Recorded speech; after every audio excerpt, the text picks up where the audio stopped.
एनकीमध्ये ग्रामदैवत श्री जकराया महाराज, श्री बिरोबा आणि श्री महालिंगराय यांच्या अमृतमय भेटी सोहळा उत्साहात संपन्न. दरवर्षीप्रमाणे भाविकांनी याही वर्षी मोठी गर्दी केली होती.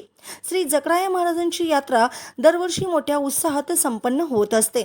यंदाही असाच उत्साह पाहायला मिळत असून याचबरोबर आज संध्याकाळी भव्य जंगी कुस्त्या देखील संपन्न होणार आहेत. शुक्रवारी दिवसभर गोड नैवेद्य दाखवण्यासह मंदिर परिसरात कन्नड, मराठी, धनगरी ओव्यांचा कार्यक्रम व सायंकाळी 4 वाजता कुस्त्यांचे जंगी मैदान होणार आहे. शनिवारी सकाळी गावच्या चावडीत छबिना कार्यक्रम होणार असून यात गावातील कलाकार विविध कला सादर करणार आहेत. यात्रा शांततेत पार पाडण्यासाठी सर्व ग्रामस्थ प्रयत्नशील आहेत.